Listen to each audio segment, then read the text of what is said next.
Senhoras e senhores, obrigado por aguardarem. Sejam bem-vindos à videoconferência da Viver Incorporadora e Construtora S.A. para a discussão dos resultados referentes ao primeiro trimestre de 2023. Informamos que todos os participantes estarão apenas ouvindo a videoconferência durante a apresentação da companhia e em seguida iniciaremos a sessão de perguntas e respostas, quando maiores instruções serão fornecidas. Caso algum dos senhores necessite de assistência durante a audioconferência, queira, por favor, solicitar a ajuda de um operador digitando o *0. Antes de prosseguir, gostaríamos de esclarecer que eventuais declarações que possam ser feitas durante essa videoconferência relativas às perspectivas de negócios da companhia, projeções e metas operacionais e financeiras constituem-se em crenças e premissas da diretoria da Viver Incorporadora e Construtora, bem como em informações atualmente disponíveis para a companhia. Considerações futuras não são garantias de desempenho, envolvem riscos, incertezas e premissas, pois se referem a eventos futuros e, portanto, dependem de circunstâncias que podem ou não ocorrer. Investidores devem compreender que condições econômicas gerais, condições da indústria e outros fatores operacionais podem afetar os resultados futuros da empresa e podem conduzir a resultados que diferem materialmente daqueles expressos em tais considerações futuras. Agora, gostaria de passar a palavra ao Sr. Ricardo Pitinini da Carvalhinha. Por favor, Sr. Ricardo, pode prosseguir.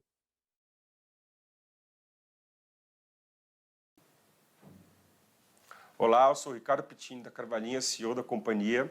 Primeiro eu queria anunciar o novo formato de apresentação de resultado da companhia com os 3 diretores e também queria mostrar o espaço que a gente vem apresentar, que é a entrega do Parque 83, o nosso projeto Solve.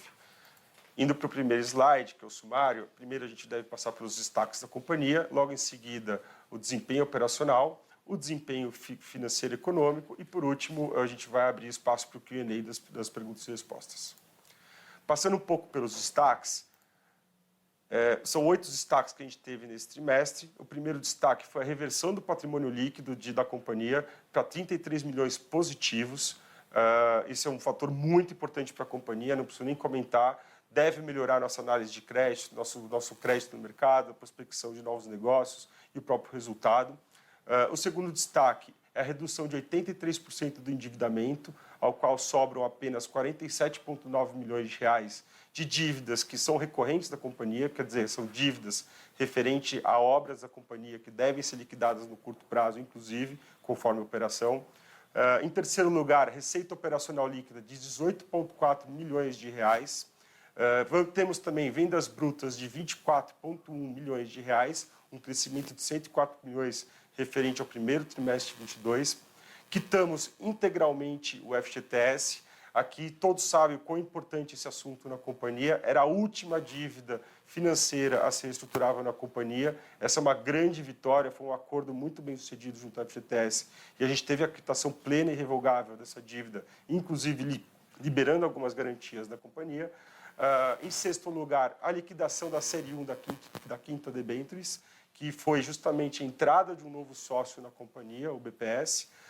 Em sétimo lugar, a emissão da BITS do Parque 83, o empreendimento que a gente está aqui, inclusive, apresentando os resultados, que a gente fez questão de mostrar para vocês. E, por último, o meeting, o pré-lançamento do Domo Resort, um novo lançamento Solve, a qual foi uma aquisição de uma falência, e a gente está lançando esse projeto, deve lançar esse projeto logo em seguida, e devem ter ótimos resultados referentes a ele. Agora, em seguida, eu passo a apresentação aqui para o Arthur, do desempenho operacional da companhia.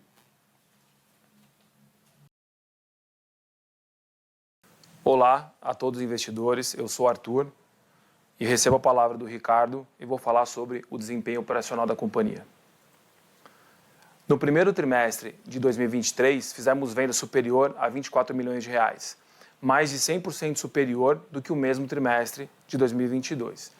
Isso demonstra a recuperação da capacidade operacional da companhia, voltada para a venda de unidades do legado, mas principalmente da venda de novos projetos.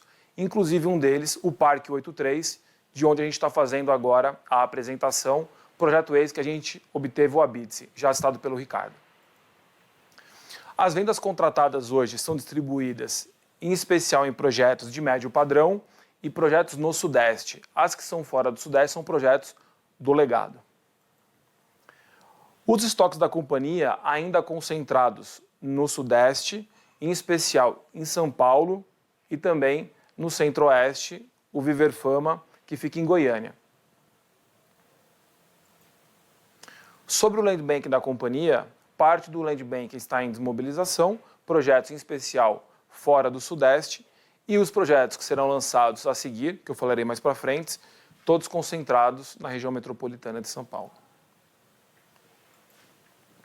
Bom, falando um pouco dos projetos, no ano passado, em 2022, a gente teve 4 projetos em carga, são eles o Nova Fama, o Parque 183, este projeto da qual estamos gravando, o Fontana de Trevi e o Look.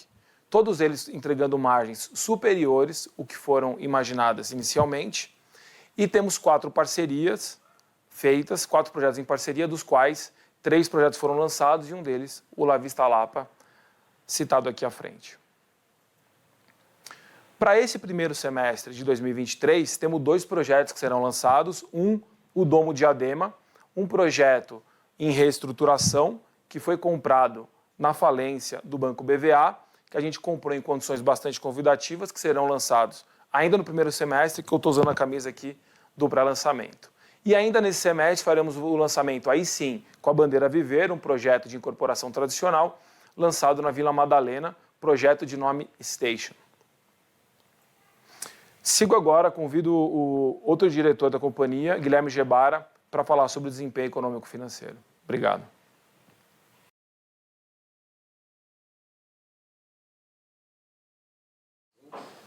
Dando continuidade à apresentação, depois do Ricardo, depois do Arthur, a gente vai falar agora um pouco dos números da companhia e conseguir evidenciar de alguma forma o bom resultado que a gente tem conseguido administrar. Vamos lá. Fruto já da melhora das vendas dos novos lançamentos, a gente tem uma expressiva melhora comparado ao primeiro TRI de 2022 para esse primeiro trimestre, com números superiores a 18 milhões já produzidos dentro da companhia.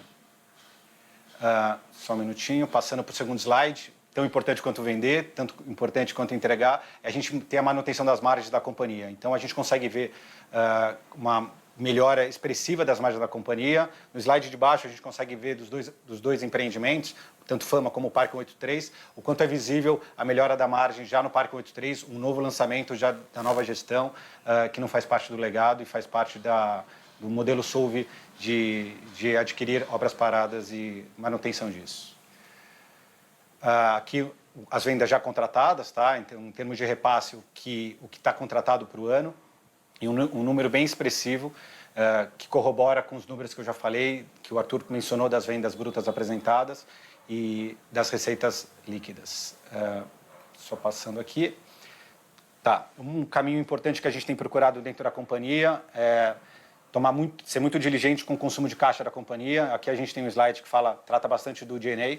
A gente pode ver na linha, principalmente de salários e encargos, o quanto a gente tem se preocupado, mesmo com as entregas e mesmo com a expressiva melhora, ser diligente e ser bem eficiente, trazer a eficiência ao máximo aqui da porta para dentro e tentar fazer com que isso, de alguma forma, seja reproduzida nas margens, como foram vistas no slide anterior.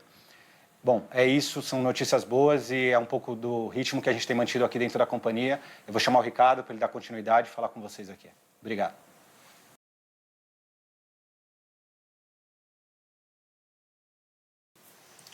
Agradeço novamente aqui o Arthur e o Guilherme por falar sobre os resultados operacionais e financeiros da companhia. Volto aqui para apresentar um pouco do DRE de estrutura de capital da companhia. Falando um pouco do DRE, aqui reforço o lucro bruto constante que a gente vem tendo dos últimos trimestres, digamos assim, o que reforça justamente que os novos produtos que a gente vem fazendo, e mesmo os do passado, a gente consegue vir tendo margem operacional bruta, e isso demonstra um novo momento da companhia. Além de tudo, na parte de outros, ainda tivemos alguns ajustes de provisionamento de contencioso. Isso aqui é do nosso negócio, é natural do nosso negócio, da parte de reestruturação de passivos. Saem muitas vezes provisionamentos passivos de possíveis para prováveis, e aí acaba refletindo no DRE, coisa que ao longo do tempo vai ser convertido em ações conforme o plano da recuperação judicial. Na parte de balanço patrimonial, falando um pouco de caixa, nosso caixa hoje está robusto, né? Eu acho que a gente vem justamente com essa disciplina de manter o caixa robusto, tanto para dar a segurança financeira no momento atual, que é necessário ter essa segurança financeira de um caixa robusto, assim como para subsidiar os novos investimentos da companhia, que a gente vem observando com margens muito melhores do que a gente tinha no passado. Então, a gente vem muito otimista, olhando novos lançamentos, olhando novas aquisições, principalmente no modelo Solve, para justamente investir esse caixa com disciplina e ter os resultados que a gente vem reportando para você com os investimentos que a gente acabou fazendo no ano passado. Falando um pouco de evolução de endividamento, a gente sai de um endividamento de 281 milhões de reais para apenas 48 milhões de reais. Lembrando que 90% desse endividamento é do endividamento do Fama, que saiu a BITS agora recentemente, da primeira fase. A segunda fase vai sair a BITS nos próximos 2, 3 meses. Significa que esse endividamento deve ser autoliquidável ao longo do ano. Quer dizer, a gente abre espaço, digamos assim, para tomar novas dívidas nesses novos projetos que a gente está fazendo, né, que é o Domo, no caso, e o Statium. E, além de tudo, novos projetos que a gente vê adquirir ao longo do ano. Falando um pouco da evolução no patrimônio líquido, aqui está a grande vitória da companhia. Eu acho que no último ciclo, justamente, a gente se propôs a tornar essa companhia com melhor crédito, com melhor cenário, e a coroa justamente com a virada de patrimônio líquido positivo. A gente sai de um patrimônio líquido de menos 181 milhões, já foi muito menor do que isso, inclusive, já foi muito mais negativo do que isso, para um patrimônio líquido de 33 milhões de reais, o que muda o nosso cenário de crédito da companhia, o cenário de perspectiva, de investimentos, e isso é transformacional para a companhia. Estamos valorizando muito essa etapa que a gente vem passando, a gente reforçou isso no último trimestre, e isso, de fato, é um fator muito importante para a gente ter a retomada da companhia com um novo modelo de negócio e por aí vai. Abro agora perguntas e respostas. Obrigado a todos pela apresentação de resultado.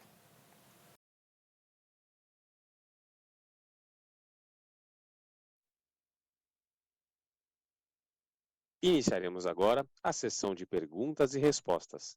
Para fazer uma pergunta via telefone, por favor, digite asterisco 1. E para retirar a pergunta da lista, digite asterisco 2. Perguntas via chat poderão ser realizadas via sistema de videoconferência a qualquer momento. Por favor, Sr. Ricardo, pode prosseguir.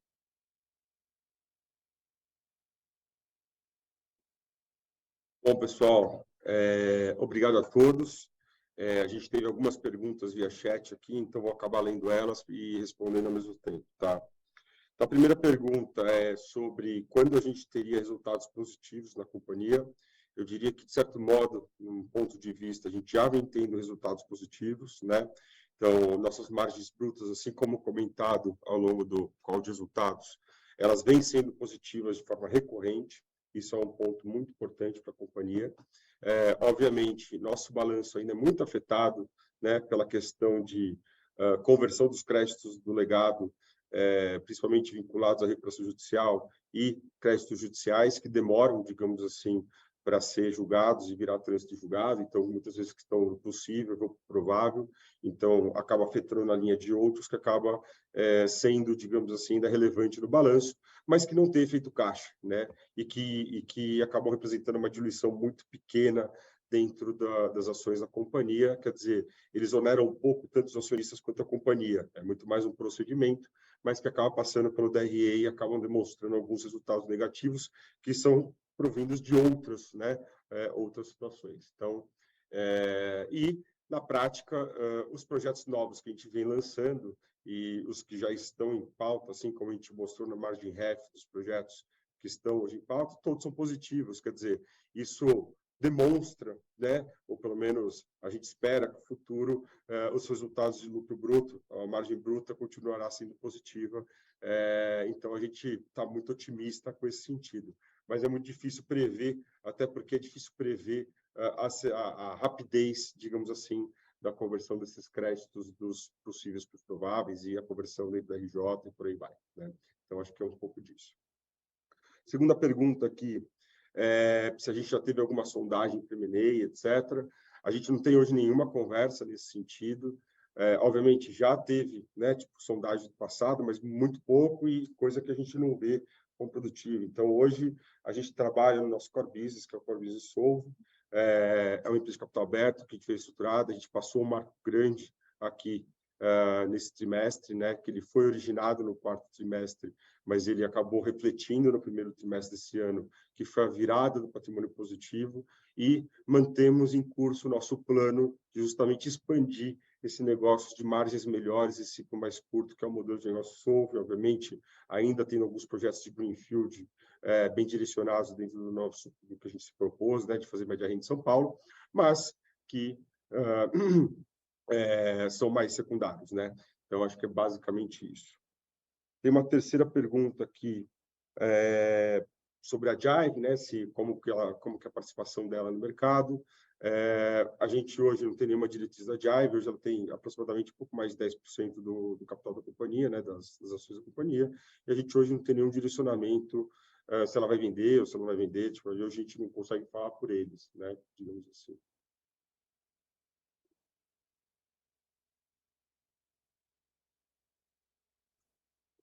Tem uma pergunta aqui, a quarta pergunta, se a gente deve continuar com as obras estressadas, né? Ou se a gente deve lançar mais greenfield, né? Mais papai com mamãe. Eu reafirmo que o nosso grande foco da companhia é continuar focando nossas obras estressadas, não estressadas necessariamente, né? Alternativas, que tem um grau de complexidade maior, muito porque a gente surfa sozinho nesse mercado. Hoje a gente conseguiu construir um pipeline desse tipo de projeto muito grande, né? Então, óbvio que a gente sabe que não é um modelo de negócio fácil de fechar o negócio, mas no momento que você começa a entrar numa espiral positiva, você começa a ter um tamanho e sabendo que as margens são melhores. Por incrível que pareça, depois de saneado o problema, geralmente conjuntural, que está vinculado àquele projeto, o risco daquele projeto acaba sendo menor do momento em diante que você resolve, ele vira menor, né, porque é um ciclo mais curto, é um projeto já testado, e a gente também é conservador nas projeções. A gente vem tendo resultados muito positivos em relação a esses projetos. Então, nosso core business, sim, é projeto estressado, né, projeto que a gente chama estressado, mas a gente também não elimina, ainda mais nesse momento, né, de certo modo, que o mercado se retrai, acabam aparecendo algumas oportunidades também de greenfield muito boas, a margem próximas que a gente espera também do modelo estressado, que é que a gente acaba avaliando e também a gente não descarta fazer, né, digamos assim. Então, a gente não descarta fazer, não é que a gente não descarta, a gente olha bastante coisa também de greenfield, mas o nosso maquinário está muito mais voltado para esse ativo estressado.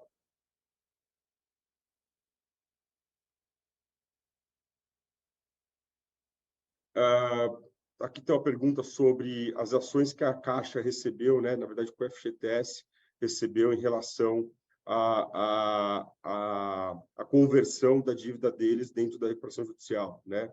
Foram um pouco mais de 5 milhões de ações, né? Lembrando que a Caixa, informação pública, a Caixa aderiu a utilizar um mandatário para vender essas ações, então ela não figurava direto com essas ações, e esse mandatário, até dentro do plano da recuperação judicial da Viver, tinha um prazo para vender. Então, eu não tenho certeza absoluta aqui, eu não tenho o número, mas a gente hoje já não vê mais esse mandatário com ações, quer dizer, a gente entende que já foi vendida no período passado essas ações, então hoje já nem, digamos, já está diluída no mercado, né? Já foi feito novo. Então, a gente não tem hoje nenhum tipo de interação com a Caixa, né? Como sócio, digamos assim.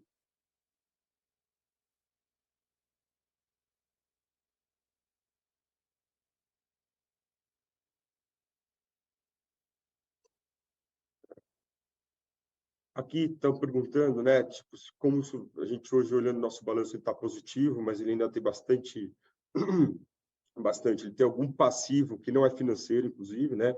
A gente lembrando, a gente falou aqui no call de resultado, todo passivo financeiro nosso hoje ele está destinado ao negócio, às obras de negócios específicos, digamos assim, ele deve ser liquidado ao longo desse próximo ano, abre margem, inclusive, para a gente abrir novas linhas de endividamento para financiar novas obras, que é inclusive o que a gente vem tendo de perspectiva ao longo desse próximo ano, né?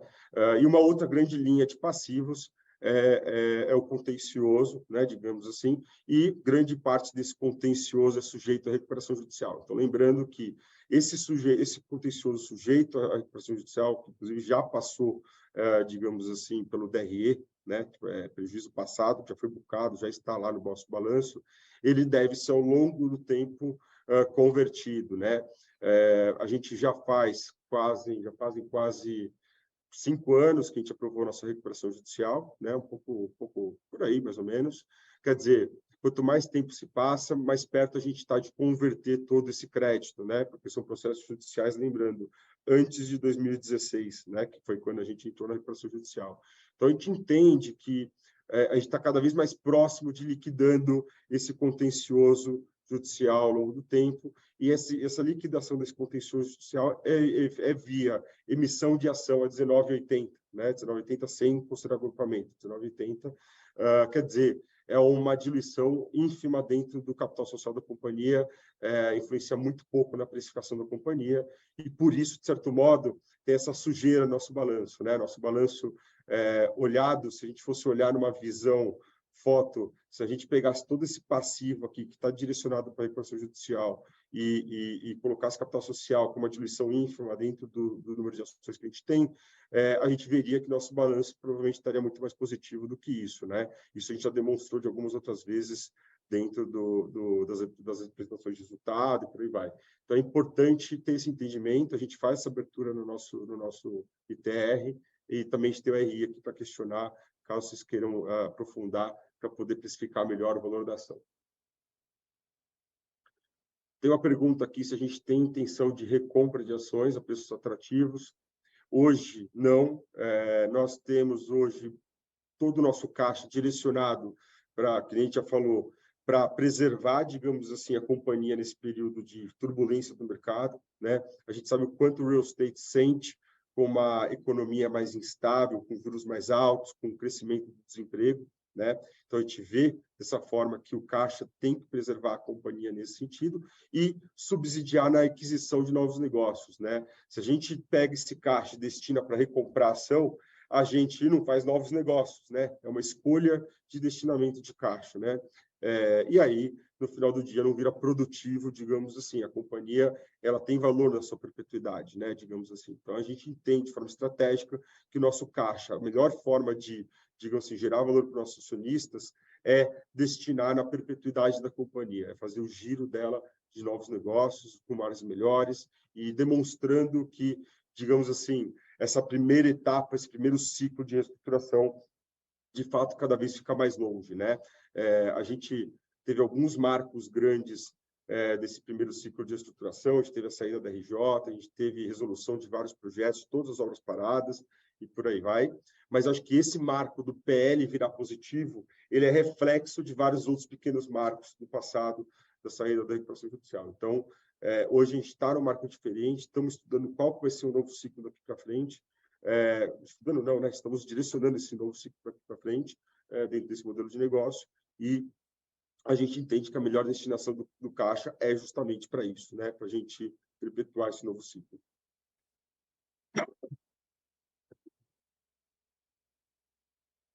Tem uma pergunta aqui, se o Station aqui atrás, né? Não falei um pouco aqui. A gente tem um fundo que é o Station Vila Madalena.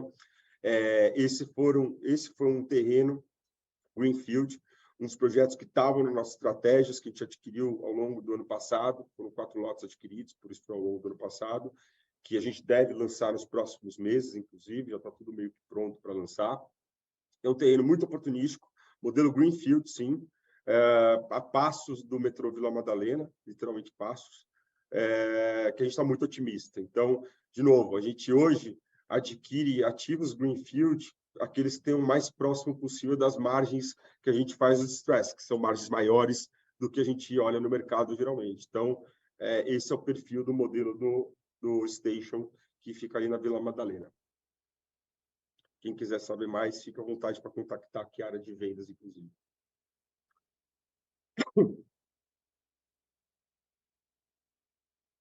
Tem uma pergunta aqui, se não fossem as dívidas do legado, estaríamos tendo lucro.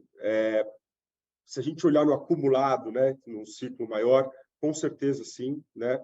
A gente vê que a linha de outros nos últimos 2, 3 anos, que foi quando a gente começou a mudar essa margem operacional para margem positiva, etc., ela foi muito grande, né? Foram grandes ajustes que a gente teve que fazer, inclusive muito positivos no sentido de melhoria de PL de um lado, mas negativos do outro, porque o fato deles transitarem dentro do nosso DRE, eles acabam baixando a nossa margem líquida, né? Muito deles, a maioria, 99% deles, não geravam efeito caixa, quer dizer, não tinham exposição de caixa para liquidação desses passivos, mas sim, eles acabavam influenciando muito no nosso DRE, o que acabava refletindo em margem líquida negativa. Mas se você olhar um pouco mais esse sentido, de olhar a margem bruta, tirando o G&A, digamos assim, o G&A adequado à companhia, provavelmente sim, a gente deve ter resultados mais positivos, né? Tem a pergunta aqui qual montante das debêntures ainda deve ser convertido em ações. Hoje, a gente não tem nenhuma debêntures ativada no nosso balanço, né? Então, a gente não tem hoje nenhum passivo relativo a debêntures no nosso balanço, tá? Isso eu estou falando tanto a debêntures da FGTS como a debêntures conversível que a gente fez no FGTS, do BPS, né? A debêntures do FGTS ela foi totalmente quitada, liquidada, que inclusive com o termo de quitação emitido, todas as garantias baixadas e por aí vai. E a debêntures do EPS que foi emitida, a parte que foi de fato subscrita, já também foi convertida em ações da companhia, o qual representa aproximadamente 14% do capital das ações da companhia. Então, hoje a gente não tem nada para ser convertido dentro do nosso balanço, tá?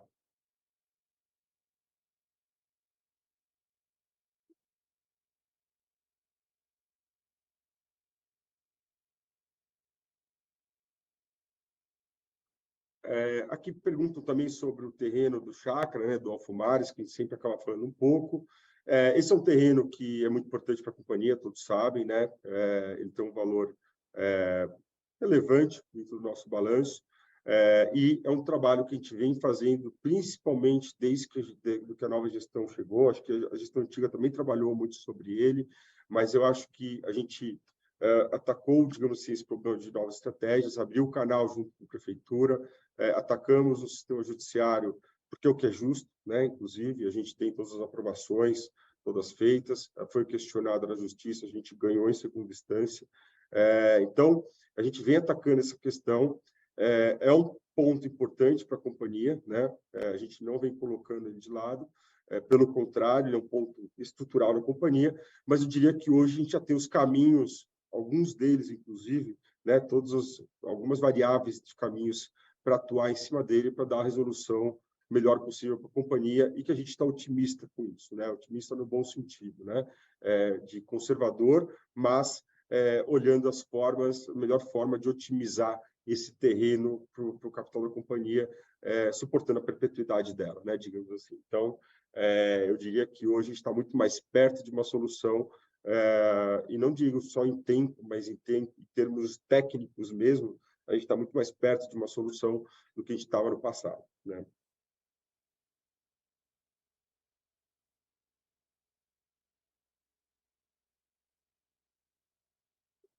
Pergunta de qual a expectativa de dividendos, juros de capital próprio, né, da companhia.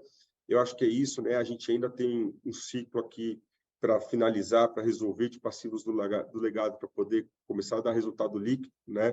Que a gente falou, a gente espera que seja o mais curto possível, né? A gente trabalha para isso, para reduzir, muito operacional isso, tipo, no final do dia, pode parecer que não, mas óbvio que a gente depende do sistema judiciário, mas tem também um operacional interno para a gente conseguir acelerar, digamos assim, esse passivo, né, a ser resolvido, e isso daí provavelmente deve gerar a resolução desse passivo, dessa linha de outros, ao longo do tempo, deve começar a gerar resultados positivos depois disso resolvido, e aí, sim, tem uma discussão, sim, sobre dividendos, etc., né? Eu acho que hoje os fundos de investimento imobiliário nos ensinou as empresas de real estate que não adianta elas só reinvestirem, só perpetuarem, olharem só para perpetuidade eterna, né? Eles precisam também começar a ser bons pagadores de dividend yield, e é uma coisa que sim, a gente olha do nosso lado e a gente considera que é justo, né? Digamos assim, óbvio que tem ondas no mercado, né?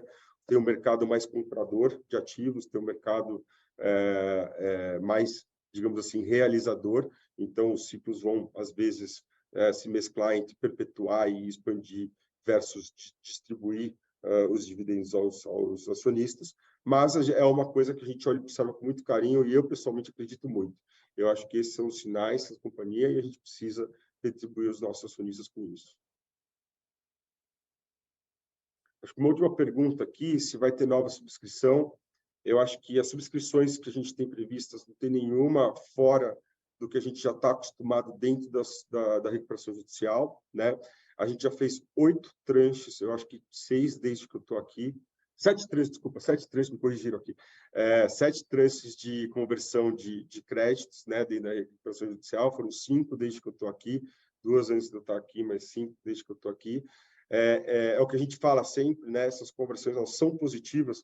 Às vezes elas geram até algum resultado negativo dentro da linha de outros, né? Porque acabam convertendo créditos que são possíveis e viram prováveis.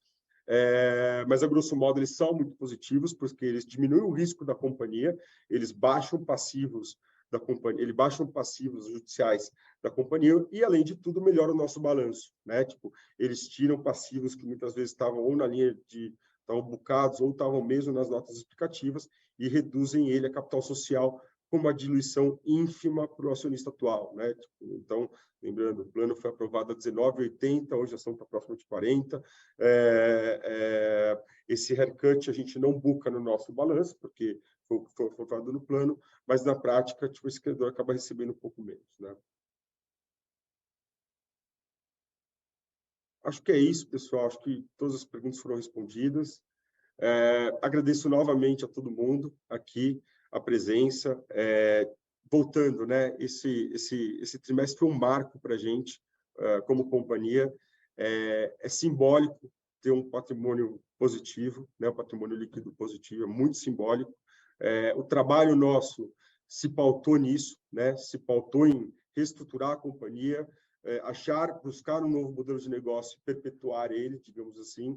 Eu acho que os 2 primeiros itens estão 99% cumpridos. Óbvio que tem uma parte do legado ainda que tem que ser cuidado, a gente cuida muito bem, já temos, digamos assim, todos os botões na mão a qual apertar para reduzir o máximo possível do risco desse legado e monetizar todos os ativos desse legado. E agora é justamente olhar para o futuro, né? Então, a gente passou por essa fase de testes também dentro do modelo de negócio que a gente vem se propondo, se comprovou, e agora é entender qual que é o tamanho, né, que esse mercado absorve, né, que esse mercado novo que a gente está indo, eu diria quase que sozinho, né, a gente não vê concorrente nesse mercado novo, ao qual tamanho a gente se propõe a crescer nele. Então, a gente tem hoje uma agenda muito mais positiva de olhar para frente, isso é importante, né?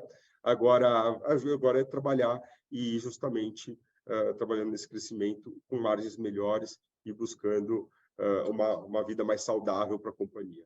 E é isso. Obrigado a todos. A videoconferência da Viver Incorporadora e Construtora está encerrada. Agradecemos a participação de todos e tenham uma boa tarde.